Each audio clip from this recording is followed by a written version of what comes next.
বাহ বাহ বাহ, এই হলো বাড়ির বউ আর এই হলো বাড়ির পোলা। এই ভর দুপুরে পানির মধ্যে নাইমা, ওই তোদের লাজ শরম কিছু নাই?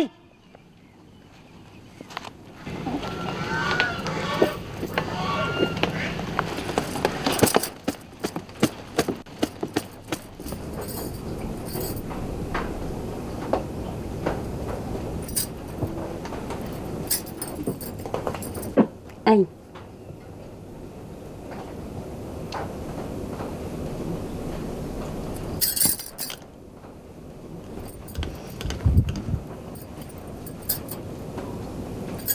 বলো। তুমি বেড়ার হেই পারে গেলে তারা কত ভালো ব্যবহার করে, আর আমি গেলে আমরা 3 ভাই একান্নবর্তী পরিবারে আছিলাম, এরা মনে করে যে তোমার কারণে ভাঙছে। তুমি যদি ভিন্ন হইতে না চাইতা তাহলে কি আমি পারতাম নাকি? ভিন্ন না হইলে কি তোমার বাপ দোকান করে টাকা দিত আমারে? দিত? তাও যদি ওয়াদা মোতাবেক পুরো টাকাটা দিত। এখন মনে হয় ভিন্ন না হলে ভালো হইতো। সারাদিন একা একা থাকতে আমার ভালো লাগে না। নাই তুমি বেড়ার হেই পারে গিয়া কি এত সলা পরামর্শ করো? হ্যাঁ,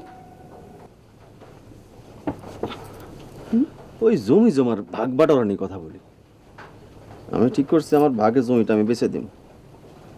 জমি বেচবা? এই জমি বেচবা কেন? আরে দোকানদারি করে পোষাইবো, জীবন উন্নতি আছে। আমি ঠিক করছি গঞ্জে একটা দোকান নেব, বড় দেখে। মার কাছে কিছু টাকা আছে, ওইগুলা গাপ করার তালে আছে। তাই বলে তুমি জমি বেচবা? তো কি করো? ভাতের কষ্ট না হলে কেউ জমি বিক্রি করে? জমি হলো একটা শক্তি। তাহলে তোমার বাপেরে কও, ও আদা মাফিক যদি আমার বাকি টাকাটা দিয়ে দিত, তাহলে তো আমার আর জমি বেচা লাগে না। আমরা যেরকম আছি এইটাই তো ভালো।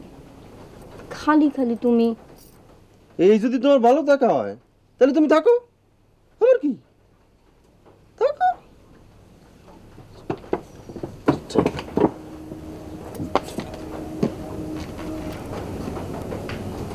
রাগ করলানি? হ্যাঁ হ্যাঁ,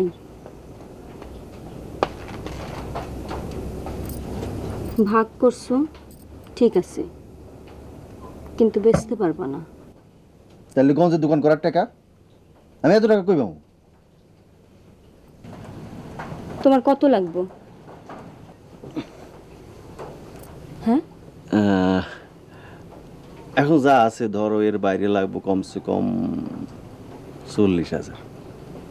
40,000? ঠিক আছে, আমি বাবারে বইলা দেখি। হ্যাঁ, তোমার বাপে দিবা আমার 1,40,000? আসলাম না, বিয়ের সময় কথা ছিল যে 60,000 দিব, দিছে কত? 20,000, তাও 4 ভাঙ্গায়। ভাঙ্গে ভাঙ্গে টাকা দিলে টাকার বরকত হয়। তারপরেও তুমি জমিটা বেচবা না? বাবার তো 2-1 দিনের মধ্যে এখানে আসার কথা। শুনো, আমি বাবারে বুঝাইয়া ঠিকই টাকাটা আদায় করুন। হ্যাঁ, তুমি এখন গোমরা মুখে থাইকো না তো, একটু হাসি মুখে কথা কও। জসিম জসিমের বউরে কত হাসির কথা শোনায়, তুমি একটু শোনাও না। টাকা চিন্তা আমার মাথা চুল খাড়া হওয়ার জোগাড়, আর সে আছে হাসি তামাশা নিয়ে।